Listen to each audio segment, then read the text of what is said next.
So welcome to Tara Institute. My name's Damien, and I'm leading this month's Monday nights. So I think we've got 4 Mondays this month. And so I wanted to start very simply this first Monday. My topic is about, for us to think, to start from the point of view of thinking why you came here. That sort of maybe looking for some peace, looking for some relief, maybe looking for developing your own qualities, maybe looking beyond, to something great, or, wanting to be inspired. We have all sorts of different agendas. Maybe your mum made you come, maybe, your wife made you come, who knows? We all have different reasons for being here. So, to be clear about that reason, to have some sort of clarity about that reason, I think is a good starting point. So, I'm here because Geshe Doga asked me to teach the February Mondays. So then my intention is that hopefully I can say something that benefits you. That's my intention. That's my reason for being here, is that hopefully I can say something, teach you a little bit about meditation, and that will be of some benefit to you. So, we all have these different reasons, but I think they all come under the sort of canopy of finding some meaning in life and finding some happiness or some satisfaction, that this is something that we're looking for. And so we come here with the hope that we might find something that can make us a little bit happier, a little bit more peaceful, or a little bit more compassionate, or whatever it is that we have in our mind. So what I wrote for the newsletter was under this sort of slogan of, the secret is that there is no secret. So, and this, I think, is an important thing to consider, that we might come to a Buddhist center, or we might read lots of different books, we might go to a lot of different people looking for a secret. Okay, I've heard all that stuff, but tell me what the secret is. What's the quick method? What's the easy method? What's the shortcut? What's the fast track? We have this sort of mentality in the way that we pursue, even like spiritualism or religion or economics or whatever, music, whatever. We always think there's got to be an easier way. And so we have this sort of shortcut mentality.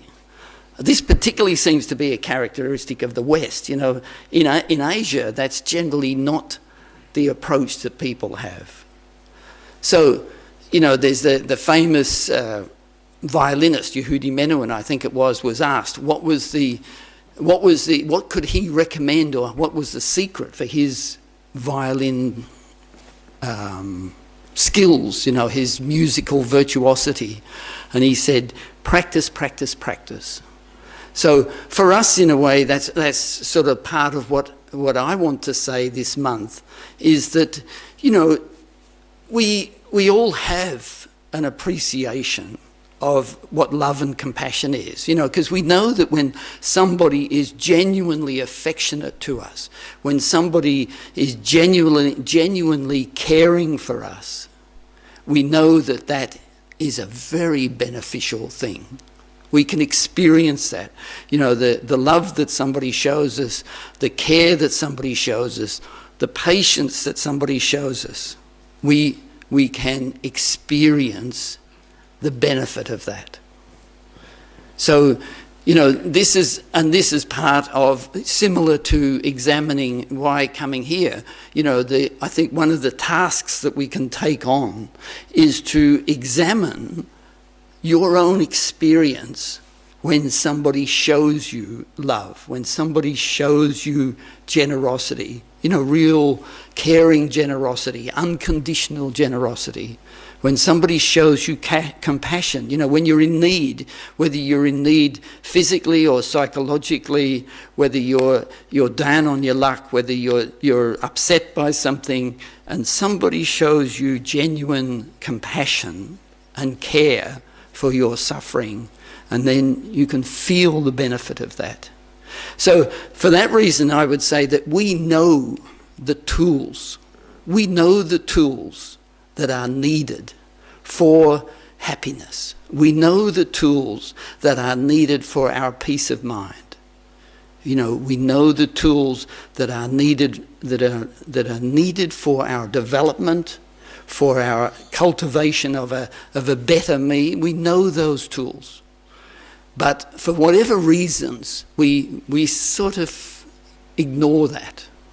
You know, we, particularly like from a Buddhist point of view, particularly through my own self-centeredness, I'm very happy to receive compassion and love and generosity from others. But in my own behaviour, I find it very hard to give love, to give compassion, to be generous, to be patient. But I'm all for other people showing patience towards me. You know, if I'm rude and obnoxious, I'm quite happy that they're patient towards me. But then when I'm rude, when they're rude and obnoxious, I've got every reason in the world why I should retaliate and treat them badly and be harsh. So this is why I say, you know, to some degree we have all the tools.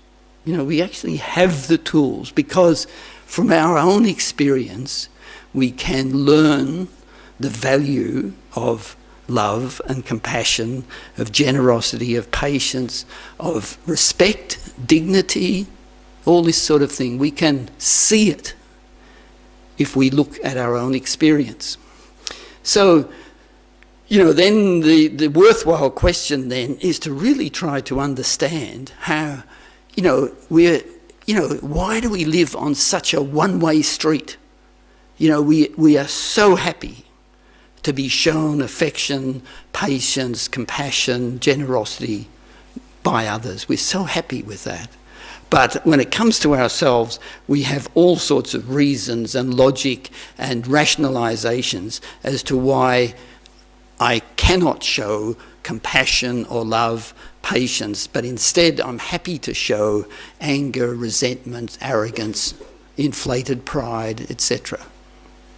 You know, so this is something to examine.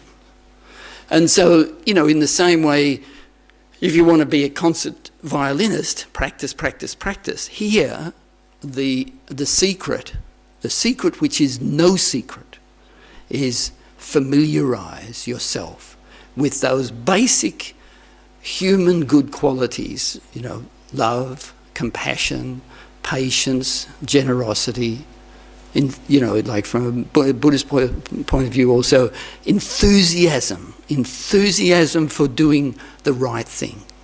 And you know, it's called joyful perseverance, the enthusiasm for acting ethically, for acting with generosity, love and compassion. That sort of quality of actually liking it, you know, and so to cultivate that quality. So, you know, then if we start to sort of look and see what is it within us that, you know, and I think that this is a natural truth, that we can see the value of love and compassion. I don't think there is anybody who cannot see the value of love and compassion when they are on the receiving end. You know, like if you're sick and there's somebody caring for you, you know, wholeheartedly, with care and love and affection, unconditionally, I don't believe there's anybody who doesn't understand the value of that. But when it comes to the reverse, you know, we become quite blind to see a reason to do that ourselves. We become quite blocked in being able to do that ourselves. And so to understand what are those factors within us that sort of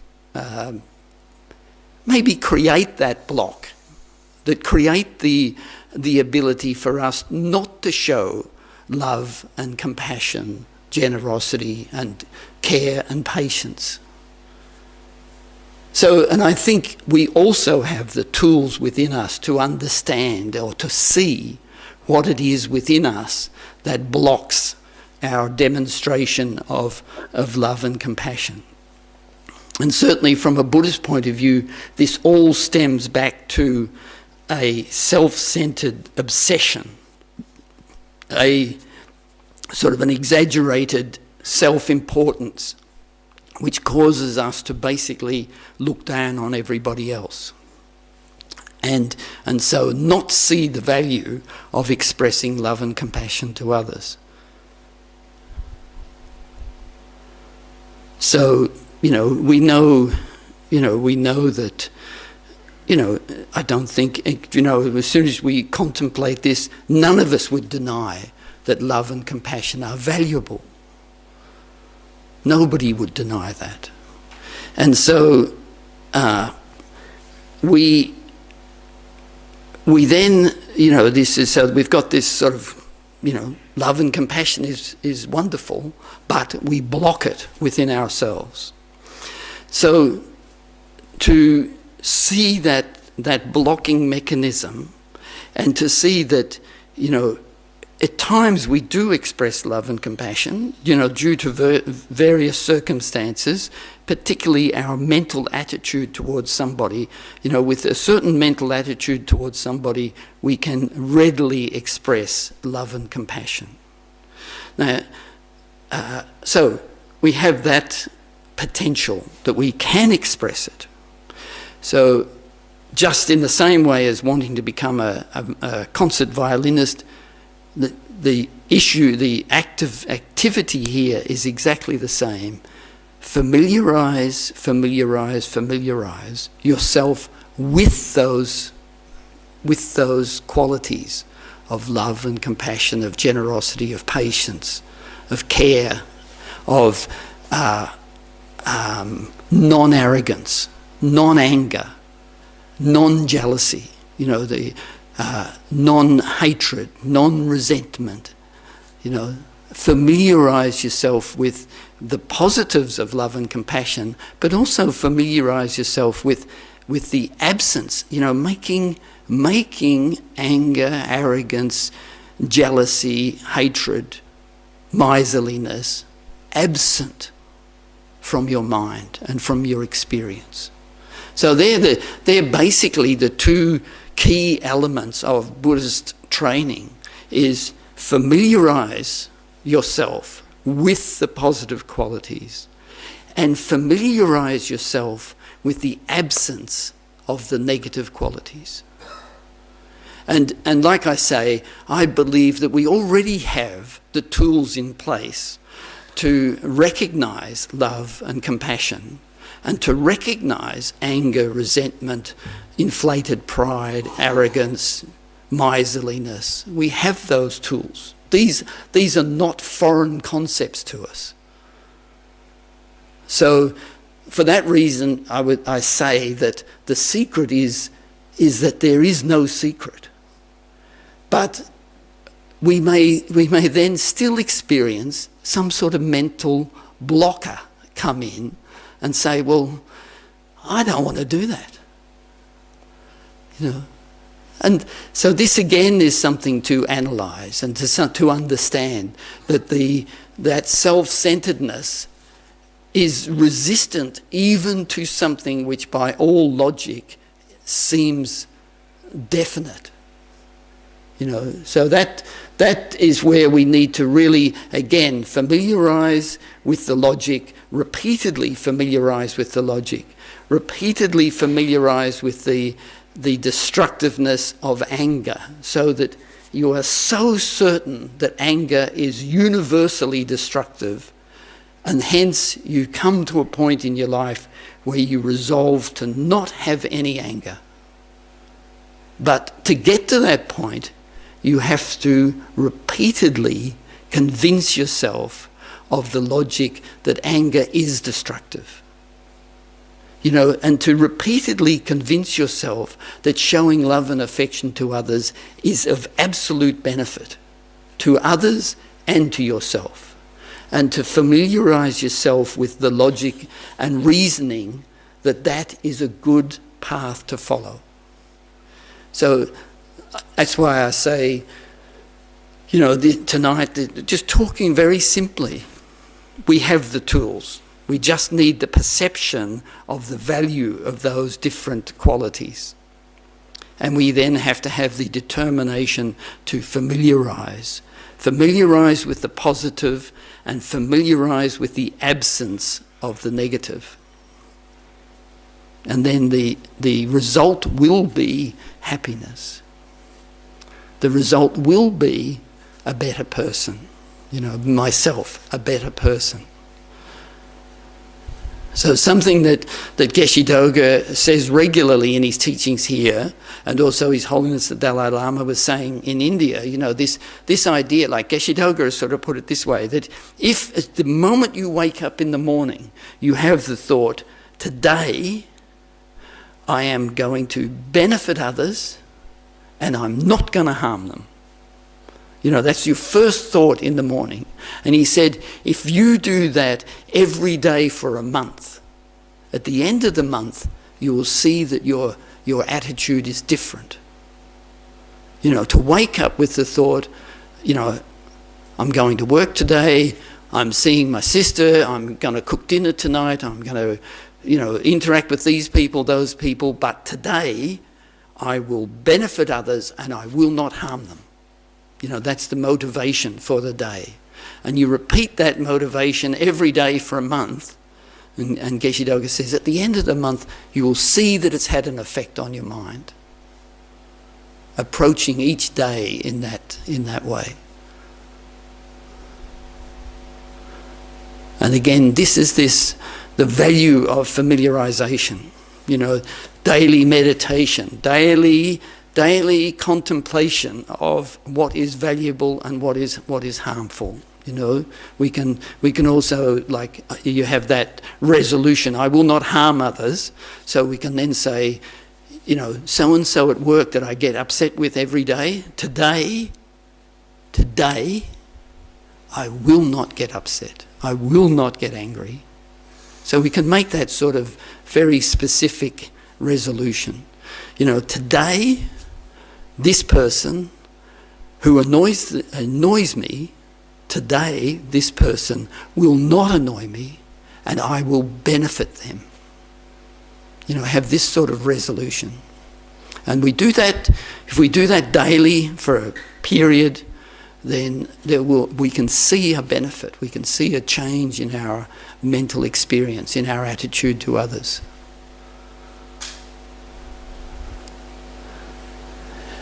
So part of being able to do that is to have the sort of mental awareness, mental introspection, you know, moment, you know, to be aware in the moment of what's happening in our mind, you know, because generally we go about our daily activities and we actually have no sort of feeling for what we are feeling. You know, we have no experience for what I'm feeling. Like, before you know it, you sort of think somewhere out of nowhere this great anger has arisen, and all of a sudden I'm yelling and screaming and, you know, really red and my eyes bulging and I'm really upset.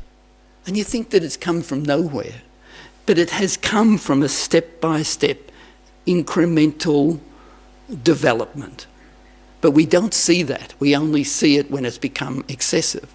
So part of the ability to see that step-by-step development is to have this sort of mental awareness of our own experience. You know, and that quality is called those qualities called mindfulness and introspection, and we develop them through meditation. That self-awareness. So we will do some meditation, and could I ask if there's many people here for the very first time? If a few or not many? How many? A few. Okay. Oh, great. Thanks. And have you done some meditation before, or a little bit? No. Yes. Great. All right. So meditation that we'll be doing here is just, it's got a concentration or a focusing meditation. And so we try to focus on one thing.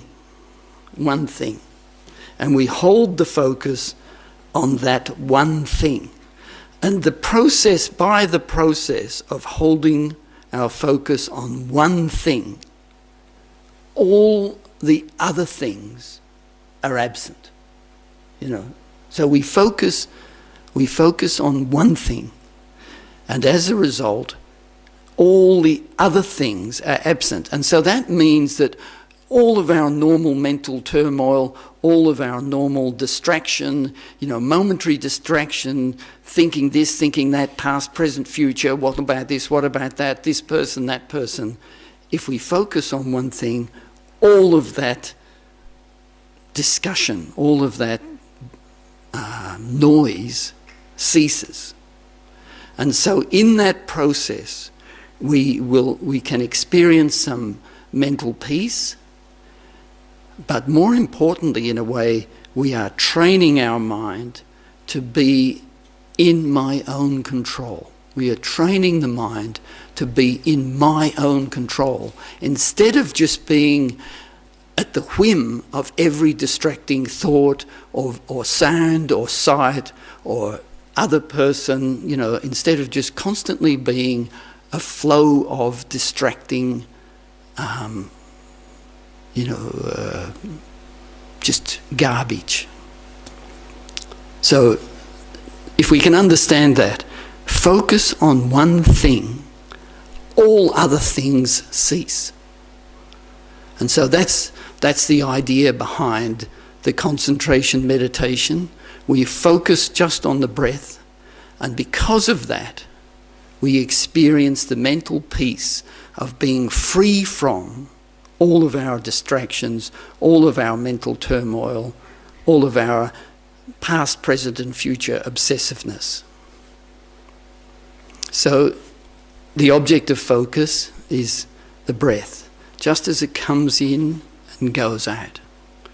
Okay? It comes in and goes out. And ideally we look to focus on the mental awareness of the breath coming in and going out. You know, not so much on the physical sensations, but just on the mental awareness of the breath coming in and going out. Okay, so let's do a few minutes. So find a comfortable meditational posture and become aware of all of your thoughts. Become aware what's happening in your mind. If your mind is outside, you know, thinking about something else, bring it in to yourself, into your body. Let all of the thoughts, all of the distractions, let them all drop away to a point where your mind is free of all thought, and then turn the attention on the breath. The breath just coming in and going out. And hold that 100% concentration.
So just relax your concentration a little bit and just examine what happened in that 1 or 2 minutes of meditation.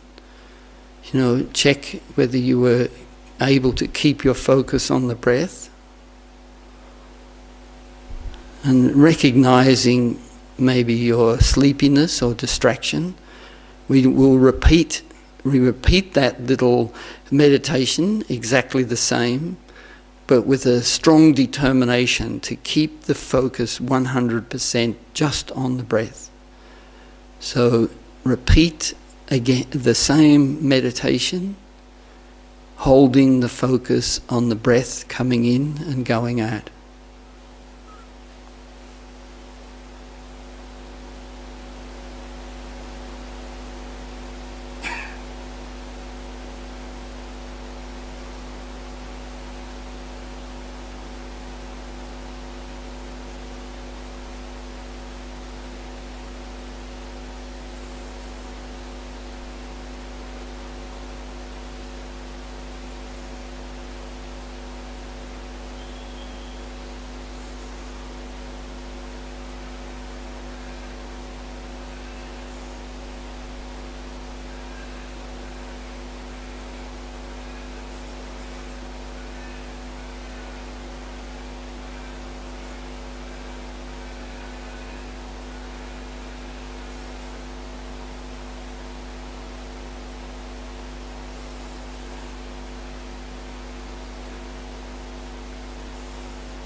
Once again, just loosen your concentration a little bit, and again check your meditation.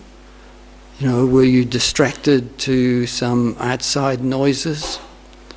Distracted to the person next to you? And once again, let's repeat it for a third time.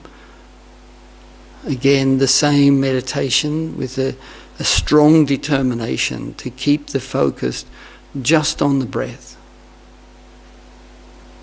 The mind just sitting on the breath, just an awareness sitting on the breath.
So you can relax your mind, bring it back to the room. So this is the way that you can do a breathing meditation at home.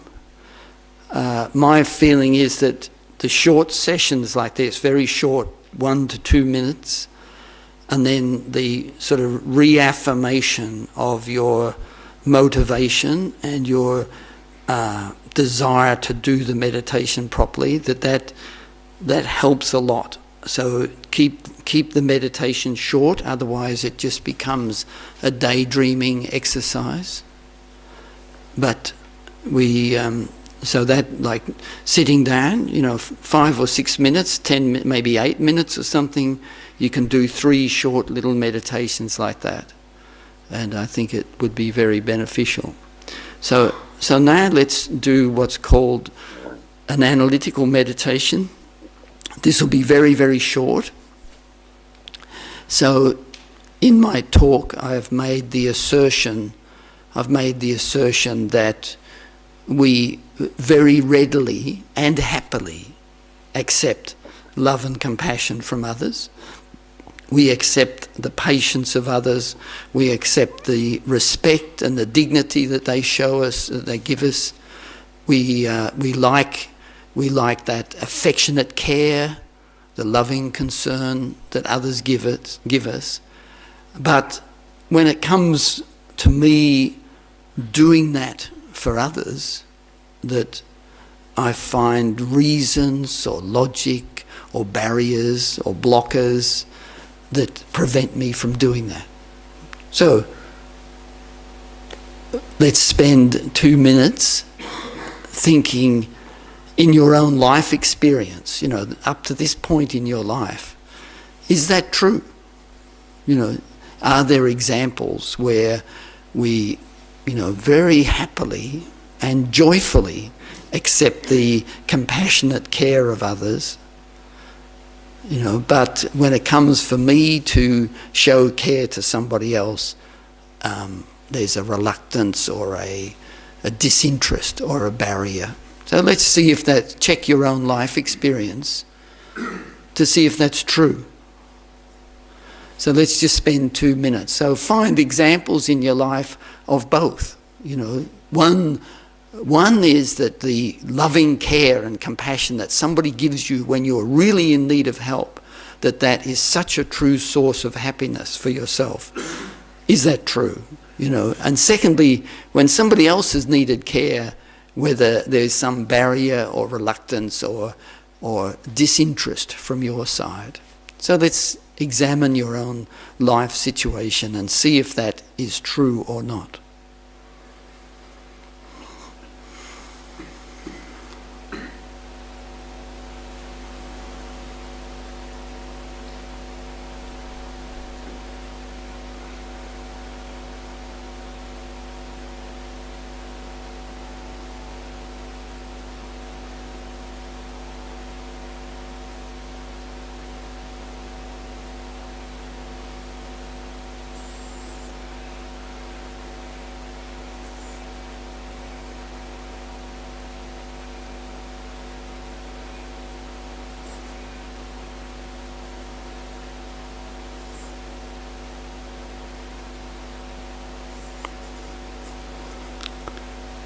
And you can just bring your concentration back to the room.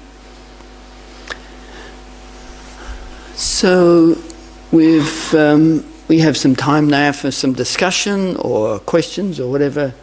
If anybody has anything they'd like to share or ask or whatever.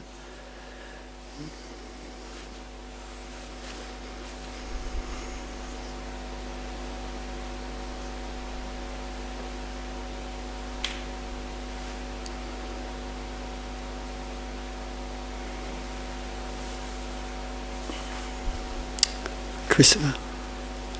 Damien, I've been reflecting in the last week or so on my reaction to my Facebook friends' reaction to me. Now these are people who I've never met, and my only relationship with them is through Facebook, that they like things I like or whatever. And then when one friend unfriends me, which I can't Don't know why. I feel really hurt even though I don't know this person. And I think that's a common experience we have. We feel a need, and then on the other hand, another friend, who I also don't know, except through Facebook, likes something which I think is important. I like that person. It's quite irrational. What's your conclusion? Well, my conclusion is that we are terrifically swayed and vulnerable to other people's reactions to us. Mm. Not rational. Mm. You know, on my Facebook, I've got one friend who's a strident anti-vaxxer, right? Now, I never make a comment. I don't particularly know all the ins and outs, and I know there's quite a debate. But I just let her share all her posts and says every day there's something. But I don't comment, and I don't turn her off. Yes. You know, and I don't know whether that's, you know, because I have this sort of general rule: if somebody's a new friend on Facebook, I let them go for a week, and if there's too much rubbish, I switch off the notifications. But yeah, look, you know. Do you unfriend them? No, I just don't let them post. Yeah. I think one of the blockers to me from generosity deal is when I see people's actions are the opposite of that, and somehow I show it with generosity and say I approve of what you are, and the opposite is the case. So perhaps lack of wisdom, telling them in a tactful way, is what I've got to work on. That's what I feel is the block for me. Yeah. And has that approach worked? No, not particularly. Like, have they changed? You know, like, so this is something to recognise in yourself. You think that you're going to sort out somebody else by, you know, in this case, not being generous to them, and they'll get the message that they should change. But do they get that message? You know, no. So, and it just reminds me of a story that Geshe Doga told once, and it was, you know, and I think it's worth repeating in full. So a school teacher in Tasmania who taught with, you know, very mentally disturbed children, and, you know, had sort of asked Geshe Doga the question about, you know, that at times she felt that sort of like a strong disciplinary action was needed to sort of get the child to behave differently or whatever. And was asking Geshe Doga's advice about whether that's, you know, feasible. So Geshe Doga said, look, it's feasible that if you have the real wisdom to understand what action, even strong, wrathful action, you know, even hitting somebody or treating them harshly or whatever, that there is a benefit in that, you know. But to know that, you need really great wisdom, right? But then he said, but nobody misunderstands kindness. You know, and so here, you know, we might think that withholding something from others or treating them, you know, I'm not going to be generous to you because I don't like your politics or whatever, you know, we're hoping that they get a message from that. We're hoping that maybe they'll change. We're hoping that they might wake up to themselves or whatever. Okay, so that's living in some sort of hope fairyland. But like Geshe Doga says, nobody misunderstands kindness. Animals, you know, birds, dogs, cats, whatever, ants.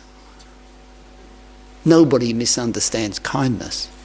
And I think that's a good guiding principle for the way we might create mentally. We create this mental picture. Well, if I really tell this person what for, they will get the message. Well, they may or may not get the message, depending on all sorts of different conditions. But kindness is never misunderstood. So, yeah.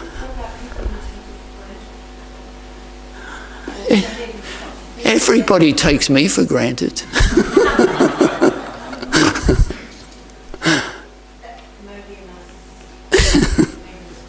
Well, again, it's something to examine. You have to examine, like in your life, and this is why, return to your own life experience.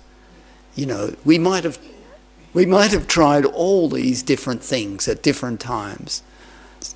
Honestly check, did they work? You know, did they work? You know, but I think one of the things to learn from this analysis is that my own experience is I have never misunderstood the compassionate care from somebody when I really needed it. You know, a nurse, a doctor, or somebody who helped me when I was sick or down or whatever. I've never misunderstood that. But somebody who tried to teach me a lesson or, you know, whatever, you know, maybe not. Maybe I'm not so sure what was going on, you know.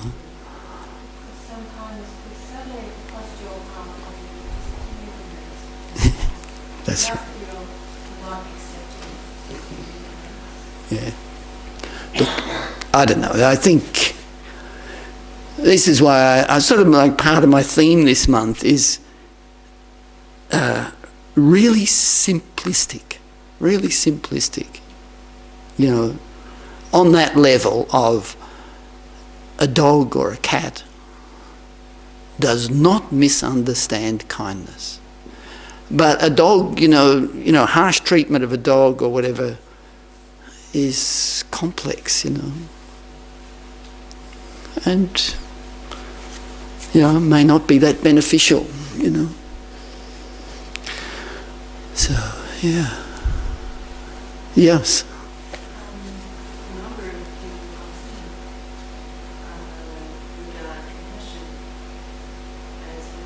Yeah.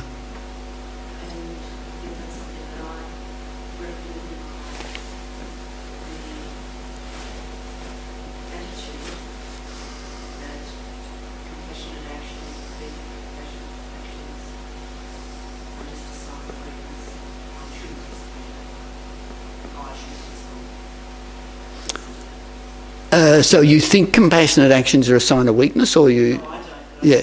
Oh, no question. I think there's no question that a lot of, you know, and my memory is, and I think this is a very interesting development, but my memory is that the word compassion did not even appear on the lips of any politician until maybe 10 or 15 years ago.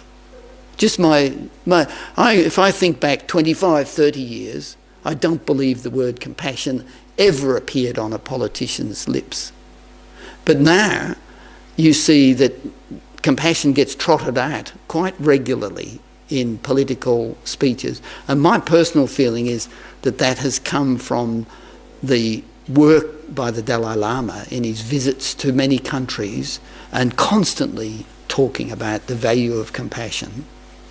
And so I think that whether they actually have compassion or not, but certainly the word crosses their lips these days much more than it used to. And I think that's a good thing.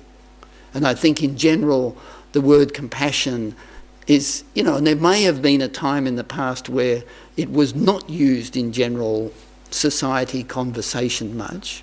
I'm not sure. I'd be interested, some of the older people here, whether they think that's true or not, but this is certainly my observation, is that I think that the use of the word has become a lot more common in the general public sphere. And, you know, so whether or not it's actually believed is another question, but I do believe that it's a lot, in more common use. So I think there would be fewer and fewer people who would happily stand up and say that compassion is weakness.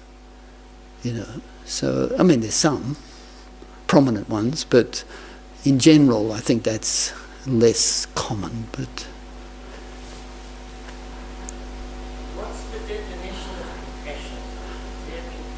yeah, so from a Buddhist point of view, the definition is the wish for someone to be free from suffering. My wish. So if I experience compassion, it's because I wish this person to be free from the suffering that I perceive they're having. You know, so you see somebody suffering and you have the wish that they be free of that suffering, the genuine wish that they be free of that suffering. For me, compassion, I find it comes first. My ability to be able to be kind to others comes from awareness of all the emotions running through me, so sadness running through me, that compassion first, and that kindness coming to myself, and that judging those fluid emotions that come through human beings. So developing that self-awareness of all that rush of emotions and daily experience and relationships we have with parents and children. If I don't wake up and offer that compassion to myself first, develop the awareness of others. Yeah, so the question is about, you know, what comes first is that, so, you know, compassion for yourself, let's call it compassion for yourself, and then the ability then to show love and compassion to others. So, you know, let's say in that analysis of your own life experience and you see the blockers within yourself.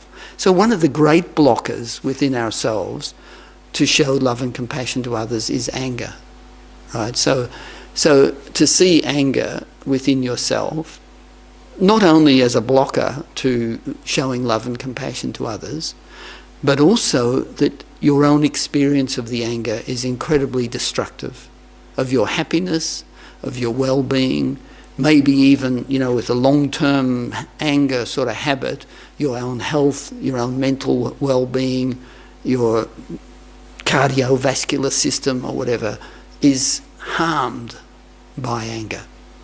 So, in a sense, we can call it compassion for yourself, to see that, and so then reject anger. You know, overcome the anger within yourself. So we can do that from that very personal point of view, that this anger is destructive of my mental state, it's harmful to me, to my physical health in the long term, it's harmful to my relationships with others, it's harmful to even my ability to sleep, to eat and enjoy a meal, to sit and talk with friends. All of that is destroyed by anger. So you can call it having love and compassion for yourself, to say, I need to get rid of this anger that I feel. But so there's two ways then to think what comes first, you know, and it is possible that being focused on the well-being of others actually has the ability then for yourself to be happy. So it's a sort of a good point to consider that you know, if that limited self-focus, you know, so from a Buddhist point of view, that quality of overcoming all of your own faults and problems is called renunciation, sort of like emerging from the deluded, destructive minds, you know, coming free of that, wanting to be free of that is called renunciation. That's the word that's used. But it means to be free of all of those destructive emotions. And that in itself is a form of happiness, to be free of anger and jealousy and resentment, annoyance and all the rest of it. You know, that is happiness, to be free of those. And so, you know, if we are overwhelmed by that self-interest and anger, jealousy, arrogance, pride, then, you know, it's very difficult for us to have love and compassion for others, almost impossible, because we are so self-focused. And we're suffering from that self-focus. So it's a good question as to what comes first. But I think the fast path, the secret path, is to think of others. You know, is to actually offer love and compassion, generosity and patience to others. And your own problems just will automatically disappear. That's my feeling, you know. So, yeah, look, but still we do need to care for ourselves, but we have to know how to care for ourselves. And the way to really care for yourself is to overcome your anger, your arrogance, your pride, your jealousy, your hatred, your miserliness. You know, that is the way to look after yourself.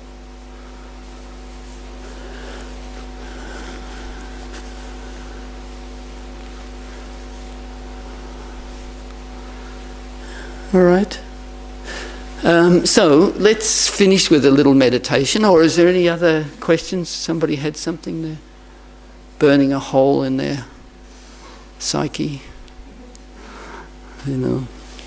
So look, thank you for your, you know, the meditation. Everybody was focused and quiet and really amazing. So it was a very nice experience. So that is something very, very special, that all of us can come together and meditate like that together. You know, in a way it shows respect for each other to sit quietly and meditate like that. So this is, and to think about these topics, this is all a very rare and precious thing. So let's imagine that that takes the form of a ball of white light in the middle of the room. And then bring that ball of light above yourself, so that the benefit of everybody meditating tonight and thinking, talking, asking questions, this is all something very special, and that takes the form of a ball of white light above your head, and that now dissolves down into you, completely filling your body and filling your mind, you know, clearing your mind. So your mind becomes very clear and open and bright. You know, it sort of like opens your mind up. And all of your delusions, all of your mental and physical problems are completely removed. And just enjoy that state, that freedom from delusion and physical problems, and the openness of your mind. Enjoy that openness of your mind.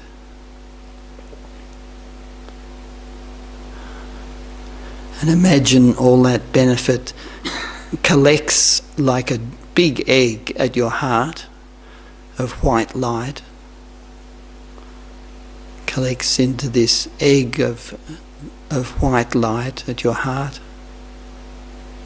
And then thinking that everybody else here in the room, they have problems, they have sufferings, they want happiness, but they don't fully have happiness, they lack happiness.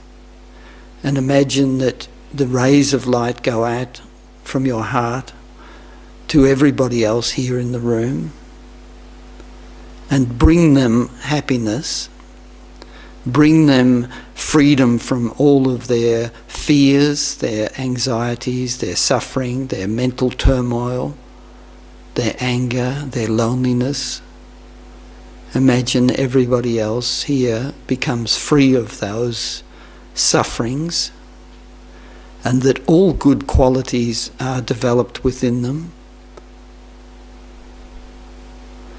And then visualize your own families, the people close to you, they want happiness, but they lack happiness. They want to be free from suffering, but they have suffering.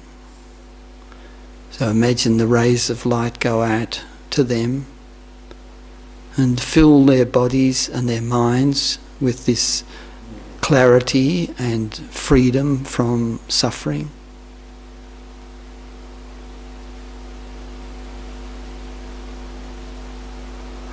Similarly, even to your enemies, people that dislike you or that you dislike, same, they also lack happiness and experience suffering when they don't want to. So the same way, rays of light go out to them. And similarly, visualize every living being, this vast ocean of living beings. And you can put them all in the form of a human. Imagine this vast ocean of human beings looking towards you. And you're radiating out this light to every living being and bringing them happiness and freedom from suffering.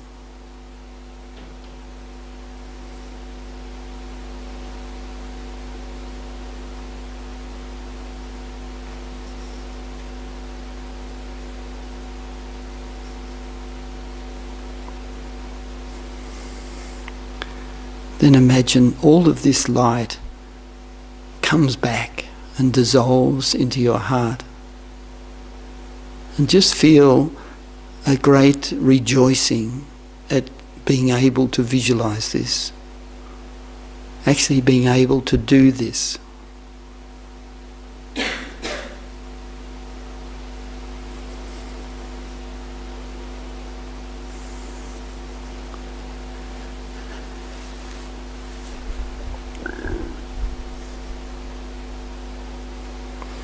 Okay, so thank you very much. I'll be back next week, next Monday.